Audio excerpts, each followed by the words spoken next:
Welcome to the Trade Update webinar. Let's get ready for China market. I'm Ingrid, Conformity and Standard Advisor in the EU SME Centre. In this webinar, we'll introduce the latest trade policy updates in the past several months. And here's my working experience. Okay, let's look at the agenda of this webinar. In the past few months, China released some trade policies, including some significant changes that foreign companies who's doing business or intend to do business with China need to know to understand the changing business environment in China and to proactively adjust their business practice and strategy accordingly. In this section, we're going to focus on three must-know changes in terms of China's import trade policy updates. And these are, first, the restructure of the key authorities, then the new China Customs Enterprise Creditability Management Rules, and the third one is the new rules of the temporary import. Okay, first of all, let's start from the restructure of the key authorities. Certainly, this is going to be a wide range implication for the EU companies exporting or plan to export to China. In March this year, the China's National People's Congress announced a series of regulatory and administrative changes, including combining emergence and establishment of state-level ministries and departments with the hopes of reducing bureaucratic red tape and streamline administration. In this structure, we can see that before the restructuring, the Food Safety Commission of the State Council and the State Intellectual Property Office were under supervision of the State Council. This is in the left of this structure. And the SAIC, in the right of this slide, SAIC, the State Administration for Industry and Commerce, AQSIQ, Administration of Quality Supervision, Inspection and Quarantine, and CFDA, China Food and Drug Administration, and GACC, the General Administration of Customs of China. These four authorities are relatively independent and take different responsibilities. For example, SAIC was in charge of business registration, domestic commodity circulation supervision, and trademark administration, etc. And the AQSIQ, which focused on three function lines, three pillars, i.e. the inspection and quarantine of imported and exported products. This is a CIQ, China Inspection and Quarantine. And the second one is industry manufacturing licensing. This was in charge by CNCA, Certification and Accreditation Administration. And the third one is the product standard and quality inspection. This was in charge by SAIC, Standardization Administration of China. And CFDA was responsible for the registration, production, and administration of the distribution and import and export of goods, of foods, pharmaceutical and medical devices. And for GACC supervised inbound and outbound activities, including customs controls, revenue collection, and against smuggling and foreign trade statistics, complication, etc. This was before the restructuring of the authority. Then let's look at after the restructure. After the restructuring reform, the ministerial level and vice ministerial level institutions of the State Council are reduced, and a new supermarket regulator is created.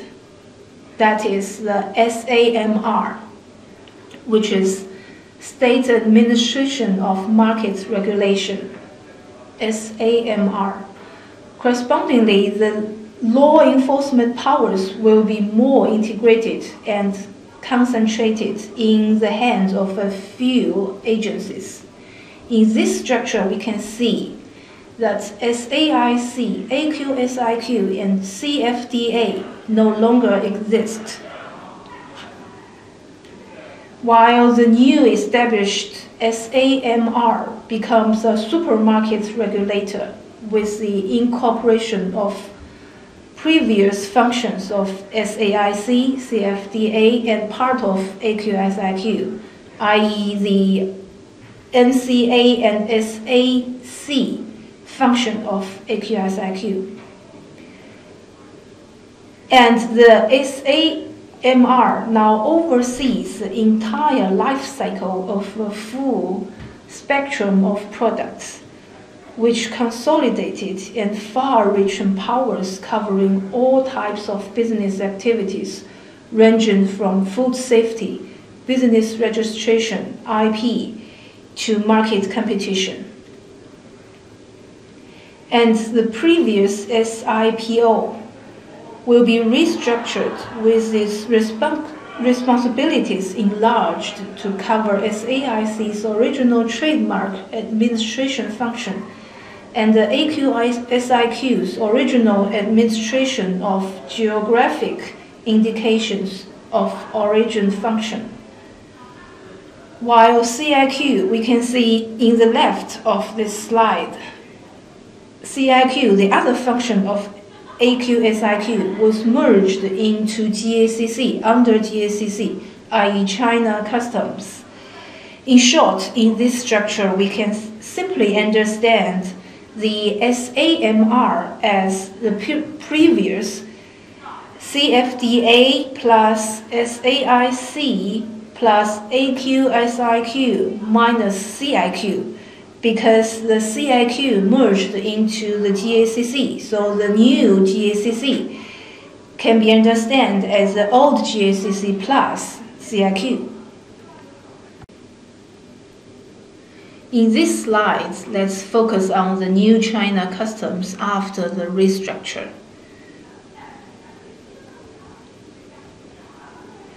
The restructure brings big changes to customs, of course, and since this April 20, the CIQ, previous AQSIQ's import and export inspection quarantine function, was formally merged into the umbrella of GACC.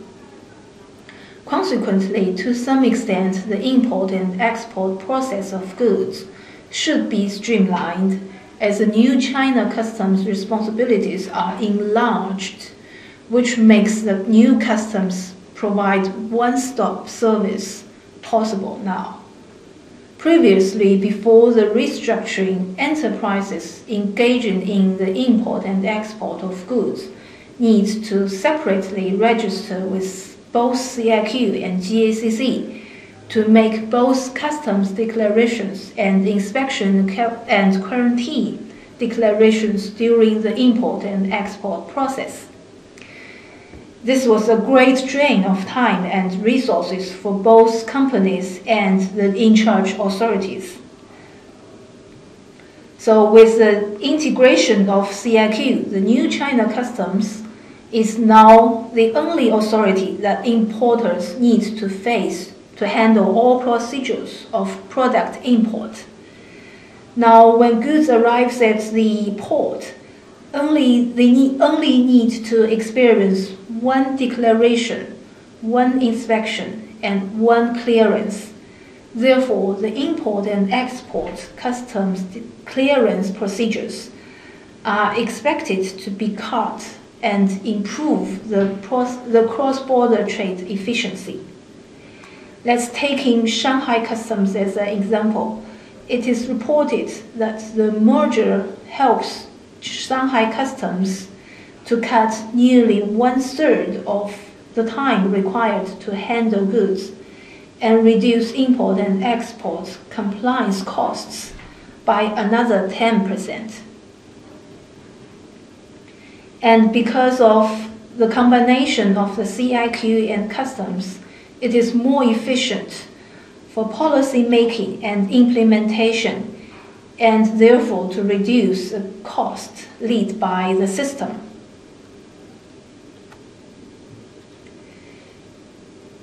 Okay, because this is the most significant government restructuring and reallocation of regulatory functions since 2013. Overall, this is a big move, seems to remove many unnecessary time and financial cost wasted in the import procedure. For the European exporters, it is crucial to continue maintaining a good relationship with GACC, which is now overseeing the whole import process, including inspection and customs clearance. And one of the top priorities for EU exporters is to establish communication channels with SAMR and keep more attention on monitoring the latest trade policy of China to ensure trade compliance and avoid unnecessary loss.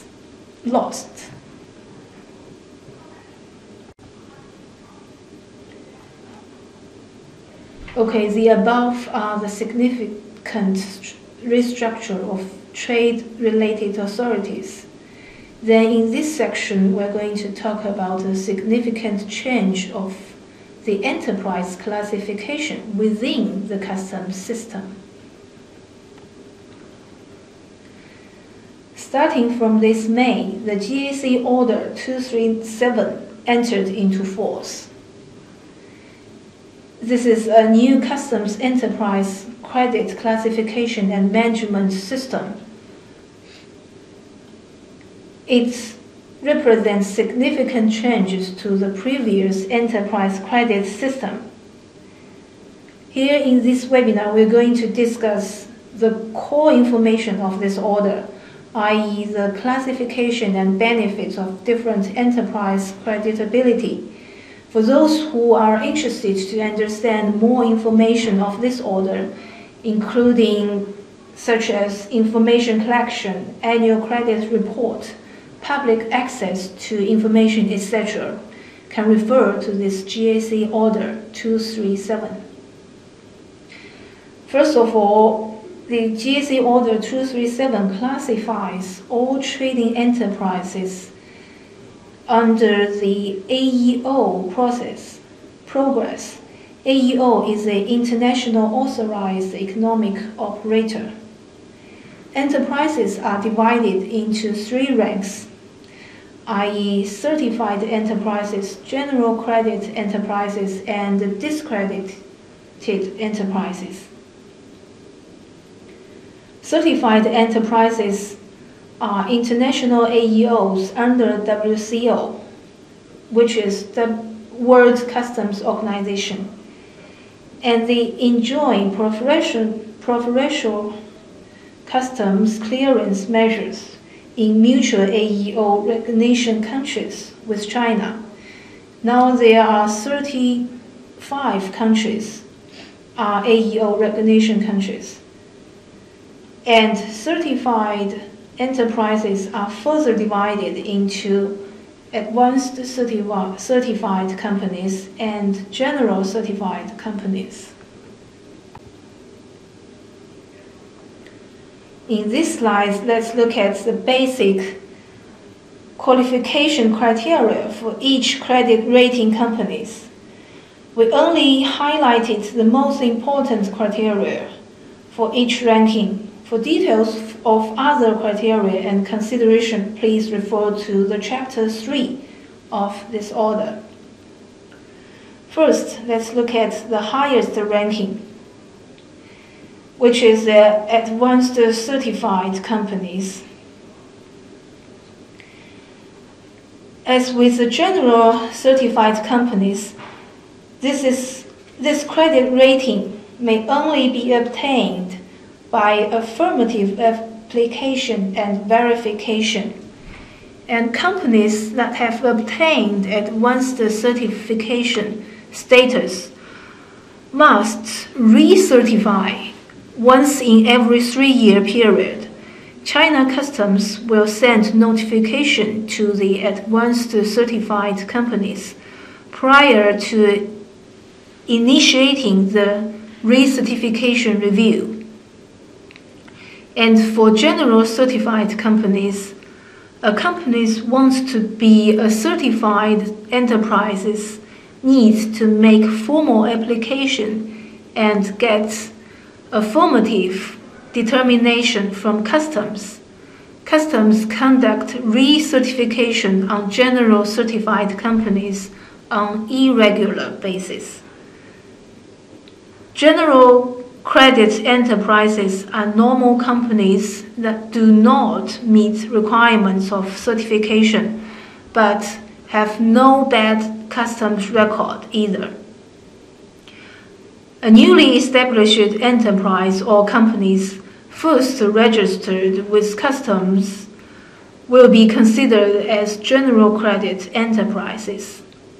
For discredited enterprises, they are companies with bad customs reputation, include engaged in smuggling, violated customs supervision for certain times, and been fined for certain amount of penalties. In next 3 slides, we're going to highlight some significant benefits or burdens of different credit ranking companies. More details can be referred to the Chapter 4 of the order. For advanced certified companies, the main benefits include the import and export inspection rate is less than 20% of the average inspection rate applied to general credit enterprises. And advanced certified companies may apply for full exemption on guarantee deposit for import taxes, and can also enjoy preferential declaration facilities prior to actual export to a customs supervision area. And other benefits include less frequency of customs audit, etc. For general certified companies, the import and export inspection rate is less than 50% of the rate applied to general credit enterprises and may apply for lower guarantee deposit amount below the potential import tax payable, and may also enjoy priority to conduct import and export customs clearance procedure.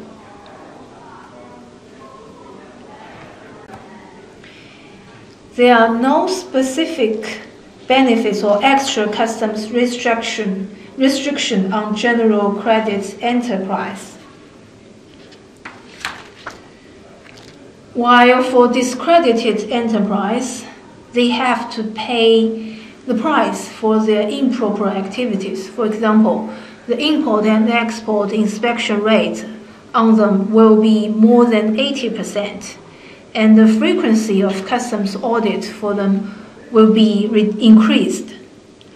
They also need to pay guarantee deposit in full amount when engaging in processing trade business.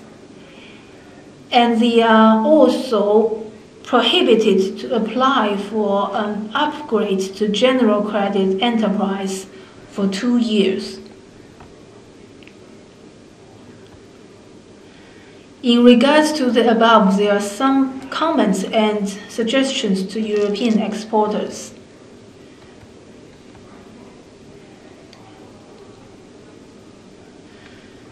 First, the new customs enterprise credit management rules is based on the experience of China's customs AEO program and quantified the key treatment for different credibility rankings such as import inspection rate.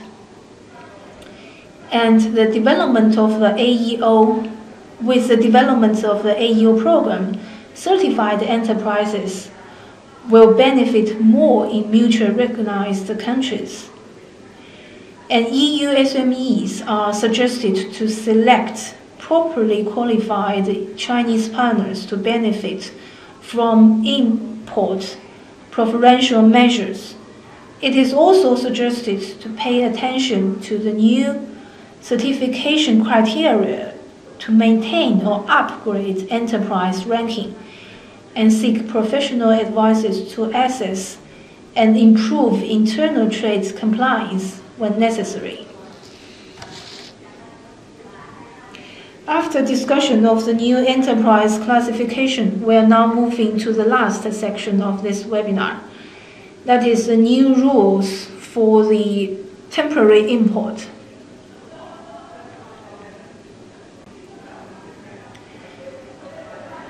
China's new temporary import administrative measure was released in last December and came into force in this February. The principle of temporary import is that goods will not enter into China market and have to be out of the territory of China within 6 months. In circumstances of goods are needed to be in China for more than 6 months, ATA holder. We're going to talk about what is ATA later.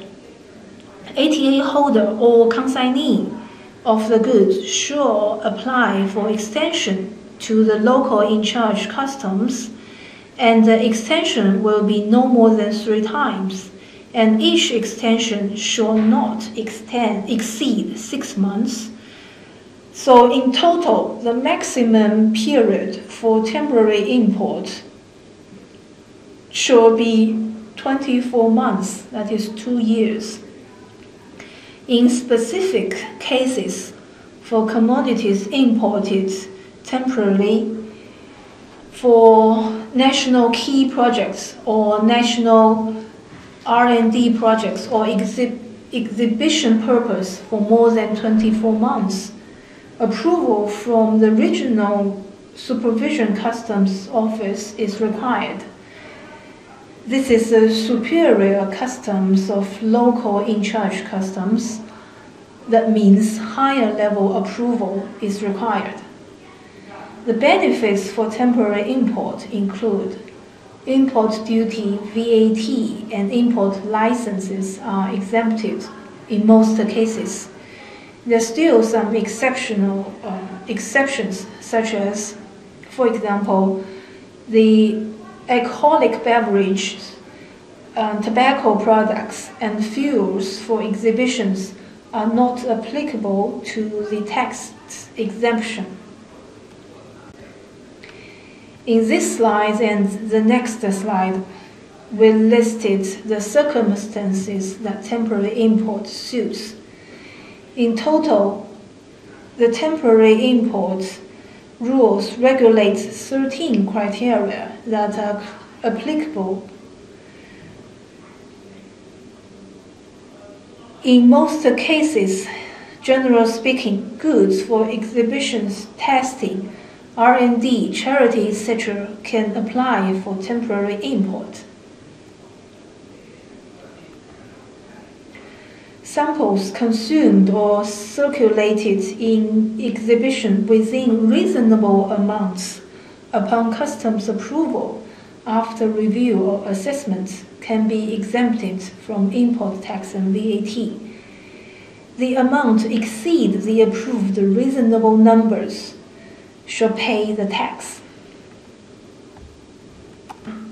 Temporary import.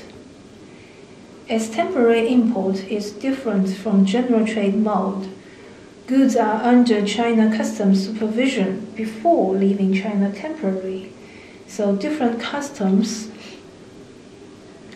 may have different practice and discretion, so it is suggested to assess the temporary import scenario and have sufficient communication with Chinese importers and understand their enterprise ranking to make sure the success of the temporary import of your products.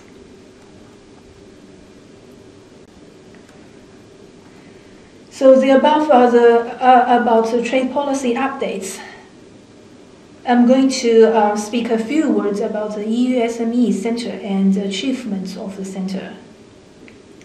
EU SME Centre is based in Beijing, founded by the European Union 8 years ago to help European small and medium-sized enterprises to understand more about China, to get ready to do business in China.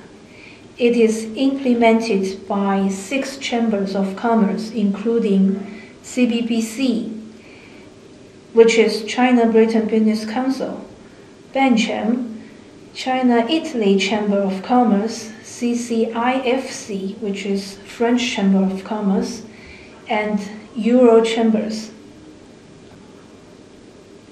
EU SME Centre has strong expertise, answered more than 3,600 inquiries for SMEs, covering the total 28 member states, and EU SME Centre has completed more than 140 market reports or guidelines in the past several years for EU SMEs to download from our website. And EU SME Centre also has more than 10,000 registered users and held hundreds of trainings and webinars. We are well connected with various trade partners and experts in both China and the EU. Thanks for listening to this webinar. We're going to see you next time.